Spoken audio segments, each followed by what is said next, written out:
Hello everyone, welcome back to my channel The Explorees where I share psychology related concepts with you all. तो जैसे कि हम scientific and research methods discuss कर रहे थे, in this video I'll be discussing one more scientific and research method with you all, which is the case study. तो इस video में हम case study के बारे में पढ़ेंगे along with the advantages, disadvantages and the example of this method, and in the next video I'll be discussing the types of case study. So without wasting any time, let us begin. But please don't forget to subscribe my channel and like, comment and share my videos. तो case study क्या होती है? सबसे पहले हम उसका small and brief introduction देख लेते हैं, that what is case study, and then फिर हम इसको डिटेल में और डेप्थ में जाके पढ़ेंगे along with the example. So case study is one of the most widely used scientific and research method in psychology. तो केस स्टडी भी एक वन ऑफ द मेथड्स है साइकोलॉजी के अंदर, जिसको इन्वेस्टिगेटर्स, रिसर्चर्स और साइकोलॉजिस्ट यूज करते हैं. अब केस स्टडी क्या होती है? अंडर दिस मेथड जो साइकोलॉजिस्ट होते हैं, जो रिसर्चर्स होते हैं, वो किसी भी केस का इन डेप्थ एनालिसिस करते हैं. किसी भी केस को बहुत ज्यादा गहराई में जाके एनालाइज करना, एग्जामाइन करना, इंफॉर्मेशन कलेक्ट करना और उस केस को सॉल्व करना, that is known as the case study.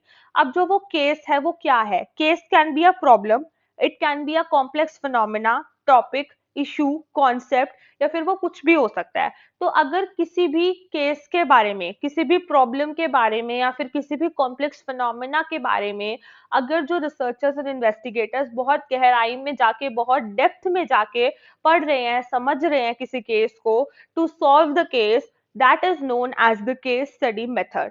So let's proceed further. That case study refers to the analysis and examination of in-depth information regarding the cases of individual, groups of individuals who share common characteristics, a organization, a institution, a place or an event. तो अब हमने ये तो देख लिया कि जो case study है वो रिसर्चर्स और साइकोलॉजिस्ट क्यों कंडक्ट कर रहे हैं, क्योंकि उन्हें किसी भी केस को बहुत गहराई में जाके, डेप्थ में जाके एनालाइज करना है. तो किसी भी प्रॉब्लम को या केस को सॉल्व करने के लिए या फिर किसी भी कॉम्प्लेक्स कॉन्सेप्ट फिनोमिना की बेटर अंडरस्टैंडिंग के लिए वो केस स्टडी कंडक्ट करते हैं.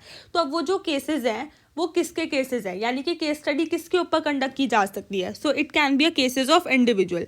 वो कोई एक सिंगल पर्टिकुलर इंडिविजुअल का केस या फिर कोई एक इंडिविजुअल की प्रॉब्लम हो सकती है जिसके ऊपर रिसर्चर्स और साइकोलॉजिस्ट केस स्टडी कंडक्ट कर रहे हैं. वो कोई ग्रुप ऑफ इंडिविजुअल्स का केस हो सकता है हु शेयर कॉमन कैरेक्टरिस्टिक्स, यानी कि वो ग्रुप ऑफ इंडिविजुअल्स जो एक जैसे हैं. So it can be a group of friends, it can be a group of family members, it can be a group of people who live in a same tribal area. तो किसी भी group of people के ऊपर वो अपनी case study conduct कर सकते हैं. जैसे फॉर एन एग्जाम्पल जो रिसर्चर्स और साइकोलॉजिस्ट हैं वो ये जानने में इंटरेस्टेड है कि एक पर्टिकुलर ट्राइबल एरिया के जो लोग हैं उनका लाइफस्टाइल कैसा है, उनके लिविंग पैटर्न्स कैसे हैं, या फिर वो कैसे खाते हैं, कैसे सोते हैं, क्या करते हैं वो पूरा टाइम. तो वो उस चीज़ में इंटरेस्टेड है, तो वो उसके ऊपर, उन ग्रुप ऑफ पीपल के ऊपर वो केस स्टडी कंडक्ट कर सकते हैं जस्ट फॉर देयर इनसाइट, क्योंकि उन्हें अंडरस्टैंडिंग चाहिए, उन्हें इन्फॉर्मेशन चाहिए, या फिर वो ऐसे ही इंटरेस्टेड है उस ट्राइब के बारे में जानने के लिए, तो इसलिए वो उनके ऊपर केस स्टडी कंडक्ट कर सकते हैं. फिर वो जो केस स्टडी है वो किसी एक ऑर्गेनाइजेशन के ऊपर या फिर किसी एक इंस्टीट्यूशन के ऊपर, यानी कि कोई कंपनी, कोई फर्म, कोई इंडस्ट्री, कोई बिजनेस, वहाँ पे भी केस स्टडी कंडक्ट कर सकते हैं. ये हमने आगे डिस्कस किया है मैंने कि कैसे बिजनेस फील्ड में जो केस स्टडी है वो कंडक्ट की जा सकती है. अब जो केस स्टडी है वो कोई एक प्लेस के ऊपर, यानी कि कोई पर्टिकुलर जोग्राफिकल लोकेशन के ऊपर भी कंडक्ट कर सकते हैं रिसर्चर्स, कि पहले एक पर्टिकुलर प्लेस में कैसा, क्या रिसोर्सेज थे, क्या नहीं थे, या फिर अब क्या है, उस एरिया में क्या क्या चेंजेस आए हैं उस प्लेस में, कैसे वहाँ का क्लाइमेटिक कंडीशंस है, कैसी जोग्राफी है. तो मतलब वो किसी एक पर्टिकुलर प्लेस के बारे में भी बहुत डेप्थ में जाके एनालिसिस कर सकते हैं. And it can B also a case of an event, कोई इवेंट, कोई इंसिडेंट, लाइक 9/11 का जो अटैक हुआ था, तो उसके ऊपर वो एक केस स्टडी कंडक्ट कर सकते हैं कि क्या अटैक था, क्या हुआ था उसमें, क्या रीज़न था जिसकी वजह से वो हुआ, उसकी वजह से क्या क्या कंसिक्वेंसेज हुए. तो कोई भी एक स्पेशल या स्पेसिफिक इवेंट जो है वो उसके बारे में भी केस स्टडी कंडक्ट कर सकते हैं. सो जो केस स्टडी है it can be conducted for various purposes. ऐसा नहीं है कि जो केस स्टडी है वो सिर्फ इसीलिए कंडक्ट की जाती है क्योंकि कोई प्रॉब्लम या केस सॉल्व करना है. रिसर्चर्स इसीलिए भी केस स्टडी कंडक्ट करते हैं क्योंकि उन्हें कोई बेटर अंडरस्टैंडिंग चाहिए, बेटर इंसाइट और इन्फॉर्मेशन चाहिए किसी चीज़ के बारे में अपने इंटरेस्ट के लिए, तो इसलिए भी वो केस स्टडी कंडक्ट कर सकते हैं. Then in more simpler terms, it is the in-depth study of particular case. तो ये वही चीज़ है जो हम पढ़ चुके हैं. This method can be used in various fields such as psychology, medicine, business, law, etc. तो अब ये जो case study method है, it is not only restricted to the field of psychology, rather this method can be used in various other fields जैसे कि medicine, business and law. Business में इसको कैसे यूज किया जाता है, जैसे लेट अस से फॉर एन एग्जांपल, कोई एक कंपनी, कोई एक फर्म, कोई ऑर्गेनाइजेशन है, तो वो जो कंपनी है वो पहले बहुत अच्छा कर रही थी, वो बहुत प्रॉफिटेबल एंड बहुत पॉपुलर कंपनी है, बट सडनली वो एकदम कंपनी बहुत एक्सट्रीम लॉस में चल रही है, उस कंपनी में बहुत रिसेशन आ रहा है and that company is about to collapse. तो अब उसकी केस स्टडी की जाएगी, कैसे की जाएगी, उस कंपनी के बारे में बहुत डेप्थ में जाके एनालाइज किया जाएगा, एग्जामाइन किया जाएगा चीजों को कि कहाँ पे प्रॉब्लम आ रही है या फिर क्या प्रॉब्लम आ रही है जिसकी वजह say that company is suffering from an extreme loss. तो उस प्रॉब्लम को, यानी कि उस कंपनी की प्रॉब्लम, उस कंपनी का जो केस है, उसको बहुत डेप्थ में जाके रिसर्चर्स, इन्वेस्टिगेटर्स या फिर उस कंपनी के अकाउंटेंट्स, मैनेजर्स, फाइनेंसर्स वो एनालाइज करेंगे, ये पता लगाने के लिए कि क्या प्रॉब्लम है, प्रॉब्लम क्यों आ रही है, और अगर आ रही है और जब वो पता लगा लेते हैं कि ये प्रॉब्लम है, तो उस कंपनी की प्रॉब्लम को कैसे या फिर उस कंपनी के केस को कैसे सॉल्व किया जा सकता है। या फिर बिजनेस के फील्ड में केस स्टडी ऐसे भी कंडक्ट की जा सकती है कि कोई एक कंपनी है, वो कंपनी एक मार्केट के अंदर एक नया शैम्पू लॉन्च करना चाहती है, लेकिन वो पहले ये देखना चाहती है कि मार्केट में क्या उसके शैम्पू की डिमांड होगी या नहीं होगी। तो वो क्या कर रही है, पहले वो केस स्टडी कंडक्ट कर रही है, मतलब क्या कि वो पहले रिसर्च कर रही है या फिर वो अच्छे से एनालाइज कर रही है डेप्थ में जाके इस चीज़ को कि मार्केट में लोगों के डिमांड पैटर्न्स कैसे हैं, कि लोग डिमांड कैसे कर रहे हैं, क्या डिमांड कर रहे हैं, क्या वो शैम्पू की डिमांड करेंगे नहीं करेंगे। तो इस चीज़ पे वो बहुत गहराई में जाके जो कंपनी है वो एनालिसिस कर रही है और डिफरेंट मेथड्स के थ्रू डेटा कलेक्ट कर रही है। तो उससे क्या होगा कि वो ये चीज़ समझ पाएगी कंक्लूजन से कि क्या उसे वो शैम्पू लॉन्च करने में फ़ायदा है या नहीं है। So that is how case study is conducted in the field of business. Case study is also conducted in the field of law. Law में कैसे कंडक्ट किया जाता है, जो वेरियस लॉयर्स होते हैं वो क्या करते हैं, वो कोई प्रेजेंट केस को सॉल्व करने के लिए वो जो पुरानी केस स्टडीज है या फिर जो उसी केस से रिलेटेड और भी केस स्टडीज है वो उनको पढ़ते हैं, जिससे कि उन्हें एक बेटर अंडरस्टैंडिंग और इंसाइट मिले एक पर्टिकुलर केस को या फिर प्रेजेंट केस को जिसको वो हैंडल कर रहे हैं उसे सॉल्व करने के लिए। या फिर वो इसीलिए भी डिफरेंट केस स्टडीज पढ़ते हैं जिससे कि उन्हें बेटर नॉलेज और इन्फॉर्मेशन मिले कि कैसे केसेस को सॉल्व किया जाता है। So that is how law में केस स्टडी का एक बहुत इंपॉर्टेंट रोल है, because law is all about cases. And now let us understand कि साइकोलॉजी के अंदर केस स्टडी कैसे कंडक्ट की जाती है। So in the field of psychology जो साइकोलॉजिस्ट होते हैं वो केस स्टडी करते हैं अपने क्लाइंट्स की या फिर अपने पेशेंट्स की। सो इसको एक एग्जांपल से समझते हैं। लेट अस से कि कोई एक पेशेंट है या फिर कोई एक क्लाइंट है किसी साइकोलॉजिस्ट का, who is suffering from an extreme anxiety and depression, जो एक्सट्रीम एंजाइटी एंड डिप्रेशन से सफर कर रहा है। सो अब क्या है, वो एक साइकोलॉजिस्ट के पास जाता है। तो अब जो साइकोलॉजिस्ट है वो क्या करेंगे, वो उसके केस को, यानी कि उसकी प्रॉब्लम को सॉल्व करने के लिए वो उसकी केस स्टडी करेंगे, यानी कि वो उसके प्रॉब्लम को बहुत ज्यादा डेप्थ में जाके स्टडी करेंगे, ये पता लगाने के लिए कि प्रॉब्लम क्या है एक्चुअल में, प्रॉब्लम है तो वो क्यों है और कैसे उस प्रॉब्लम को सॉल्व किया जा सकता है। तो इसीलिए जो साइकोलॉजिस्ट होंगे वो क्या करेंगे, उस क्लाइंट की पूरी हिस्ट्री को एनालाइज करेंगे, बहुत डेप्थ में जाके उसके केस के बारे में, उसके बारे में, उसकी प्रॉब्लम के बारे में पढ़ेंगे। सो दैट इज हाउ साइकोलॉजी के अंदर जो रिसर्चर्स होते हैं वो केस स्टडी कंडक्ट करते हैं। So with the help of case study, researcher collects the data and information of every aspect of subject's life. तो ये हम साइकोलॉजी के अंदर ही बात कर रहे हैं कि केस स्टडी कैसे की जाती है। And then history is analyse to understand the cause of behaviour. तो इसमें क्या लिखा है कि केस स्टडी की हेल्प से जो रिसर्चर होते हैं या जो साइकोलॉजिस्ट होते हैं वो इंडिविजुअल की या फिर उस पेशेंट की या फिर उस क्लाइंट की जो किसी एक पर्टिकुलर प्रॉब्लम से सफर कर रहा है, तो जो रिसर्चर्स होंगे, जो इन्वेस्टिगेटर्स और साइकोलॉजिस्ट होंगे, वो उसकी लाइफ का हर एक एस्पेक्ट कवर करेंगे, क्योंकि वो इन डेप्थ एनालिसिस कर रहे हैं ना उसके बारे में, उसकी प्रॉब्लम के बारे में। तो जो भी उसके लाइफ की हर एक छोटी से छोटी डिटेल होगी, फ्रॉम बिगिनिंग टू एंड, अभी तक जो भी उसके लाइफ में हुआ होगा वो सब कुछ उसके लाइफ के बारे में कवर करेंगे। जैसे कि उसका नेम, उसकी एज क्या है, उसका जेंडर क्या है, उसका फैमिली बैकग्राउंड कैसा है, उसकी स्ट्रेंथ्स और वीकनेसेस क्या हैं, एजुकेशनल क्वालिफिकेशंस कैसी रखता है, अभी तक अपनी लाइफ में क्या क्या चैलेंजेस फेस किए हैं, रिलेशनशिप स्टेटस क्या है, अपने लाइफ में वो क्या क्या गोल्स रखता है। तो उसकी लाइफ की हर एक छोटी डिटेल कवर कर रहे हैं, उसकी प्रॉपर हिस्ट्री एनालाइज कर रहे हैं उसके बारे में, जिससे कि वो उसकी प्रॉब्लम को ढूंढ सके कि क्या प्रॉब्लम है और उसकी प्रॉब्लम का कॉज क्या है। So with the help of case study, researcher collects the data and information of every aspect of subject's life and then history is analyzed to understand the cause of behavior. तो वो क्या कर रहे हैं, उसकी history को analyse कर रहे हैं, उसकी लाइफ को एनालाइज कर रहे हैं, उसके बैकग्राउंड को एनालाइज कर रहे हैं, जिससे कि वो उसकी प्रॉब्लम का एक कॉज जो है फाइंड आउट कर सके, वो फिगर आउट कर सके. So case study employs multiple methods for collecting the information such as interview, observation, psychological tests, etc.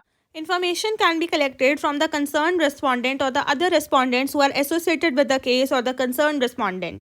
तो अब जो भी इन्फॉर्मेशन है उस इंडिविजुअल की लाइफ के बारे में, जो भी वो क्लाइंट और पेशेंट है उसके लाइफ के हर एक एस्पेक्ट के बारे में अब जो भी इन्फॉर्मेशन है वो रिसर्चर्स और इन्वेस्टिगेटर्स कंसर्न रेस्पोंडेंट से कलेक्ट करते हैं, यानी कि उस इंडिविजुअल और क्लाइंट से who is suffering from that problem, और साथ में वो इंफॉर्मेशन उन लोगों से लेते हैं जो उसके केस के साथ, उसकी प्रॉब्लम के साथ एसोसिएटेड है और उस इंडिविजुअल के साथ एसोसिएटेड है, जैसे कि उसके फैमिली, उसके फ्रेंड्स, उसके रिलेटिव्स, उसके कलीग्स, जिनके साथ भी उसका उठना बैठना है, जो भी उसके बारे में जानते हैं, उसकी प्रॉब्लम के बारे में जानते हैं.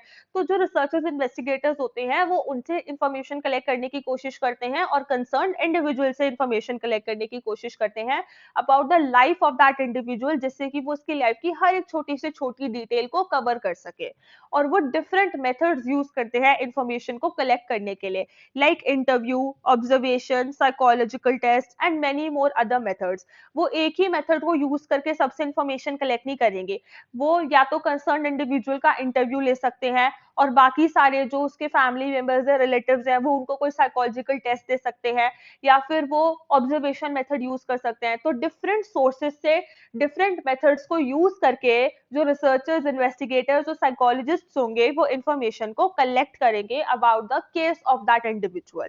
So with the help of the case study, researcher is able to figure out the feelings, fears, fantasies and traumas. जो psychologists, researchers और investigators होते हैं, उनका जो case study conduct करने का main purpose होता है वो यही होता है कि जिससे उन्हें पता चले कि जो भी individual अपनी problem के साथ उनके पास आ रहा है वो उनकी problem को solve कर सके, उनके fears, उनके traumas, उनके feelings, वो उन सबको फिगर आउट कर सके और उनकी हेल्प कर सके उनके ट्रॉमास, इनसिक्योरिटीज से निकलने में. एंड जो केस स्टडी रिसर्चर्स, इन्वेस्टिगेटर्स या साइकोलॉजिस्ट कंडक्ट करते हैं वो एक प्रॉपर फॉर्मेट में कंडक्ट कर रहे हैं, वो प्रॉपर स्टेप्स में उस केस स्टडी को कंडक्ट कर रहे हैं और फिर उस केस स्टडी को लिख रहे हैं. And that format is given by APA, which is the American Psychological Association. So now what are the advantages of case study method? The case study method is the investigation and exploration of an event thoroughly, which is very much knowledgeable to researcher.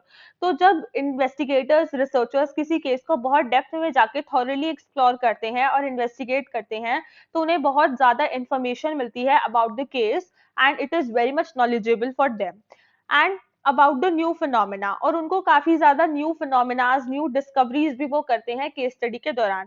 जैसे for an example, अगर कोई researcher, investigator कोई case study कर रहा है और उनको कोई ऐसी चीज पता लगती है जो उन्हें पहले से नहीं पता होती, जैसे उनको पता लगा कि इस पर्टिकुलर प्रॉब्लम का जो इफेक्ट है वो कॉग्निटिव और लैंग्वेज स्किल्स पे पड़ सकता है, लेकिन उन्हें पहले ये चीज नहीं पता थी. तो केस स्टडी पढ़ के वो काफी नई चीजें भी डिस्कवर करते हैं, नए फिनोमिनाज भी डिस्कवर करते हैं, उन्हें बहुत नई इंफॉर्मेशन भी मिलती है जो उनके लिए बहुत नॉलेजेबल होती है. The second advantage is that it is a comprehensive method of data collection and social research. ये एक बहुत comprehensive method है data collection का. Comprehensive method क्यों है data collection का? क्योंकि इसमें जो researchers और investigators हैं वो different sources से और different methods के through information को collect करते हैं. Then there are the disadvantages of the case study method. So it is a time consuming method that involves high cost. तो ये जो method है ये काफी time consuming है क्योंकि जो researchers, investigators है उन्हें बहुत ज्यादा टाइम लगता है किसी भी केस को बहुत ज्यादा डेप्थ में जाके एनालाइज करने से, क्योंकि वो एक एक चीज, एक एक एस्पेक्ट कवर कर रहे हैं एक इंडिविजुअल की लाइफ का. And also this method involves high cost. इस मेथड में काफी खर्चा भी आता है. So this method is high expenditure incurred method. So it is also one of the disadvantages of the case study method. The second disadvantage is that it is a subjective method which is open to subjective interpretations. Therefore, maybe the interpretations and the investigations of the researcher gets wrong. Which means कि ये जो method है ये एक subjective method है और इस method में सब्जेक्टिव इंटरप्रिटेशंस की जाती है by the psychologist and by the researchers. Let us से फॉर एन एग्जांपल कोई एक साइकोलॉजिस्ट और रिसर्चर है ए जिसने केस स्टडी कंडक्ट की on the person X who is suffering from phobias. तो ए रिसर्चर ने एक्स के ऊपर केस स्टडी कंडक्ट की to figure out the main cause behind the problem of X. उसी तरह कोई एक और रिसर्चर साइकोलॉजिस्ट है बी जिसने एक्स के ऊपर सेम केस स्टडी कंडक्ट की यही चीज़ पता लगाने के लिए कि एक्स के फोबियाज के पीछे क्या रीज़न है। तो अब दोनों रिसर्चर्स और साइकोलॉजिस्ट अपनी अपनी केस स्टडी कंडक्ट कर रहे हैं। तो ए रिसर्चर ने जो रीजन और कॉज एट्रीब्यूट किया behind the problem of x वो कोई और कुछ और रीजन था, और जो बी रिसर्चर और साइकोलॉजिस्ट ने रीजन और कॉज को एट्रीब्यूट किया behind the problem of x वो कुछ और था। यानी कि दोनों की जो इंटरप्रिटेशंस थी एक्स के केस को लेके वो डिफरेंट और वो अलग थी। तो हम कैसे बोल सकते हैं कि किसकी इंटरप्रिटेशंस जो है वो सही है, किसका कॉज सही है behind the problem of x. तो यही जो डिसएडवांटेज है केस स्टडी मेथड का वो कह रहा है कि इस मेथड में सब्जेक्टिव इंटरप्रिटेशंस होती हैं। यहाँ पे जो साइकोलॉजिस्ट और रिसर्चर्स होते हैं जिस तरह से वो किसी केस को इंटरप्रेट करते हैं, जिस तरह से वो किसी केस को समझते हैं और परसीव करते हैं, वो उसी तरह से अपने कंक्लूजन्स देते हैं, उसी तरह से वो किसी प्रॉब्लम का कॉज देते हैं। बट नहीं हम बोल सकते फुल प्रूफ तरह से कि उनकी इंटरप्रिटेशन सही है। तो यहाँ पे सब्जेक्टिविटी आ जाती है which is one of the main disadvantage of the case study method. So that's all for the case study method. In the next video, I'll be discussing the types of case study. So please don't forget to subscribe my channel and like, comment and share my videos.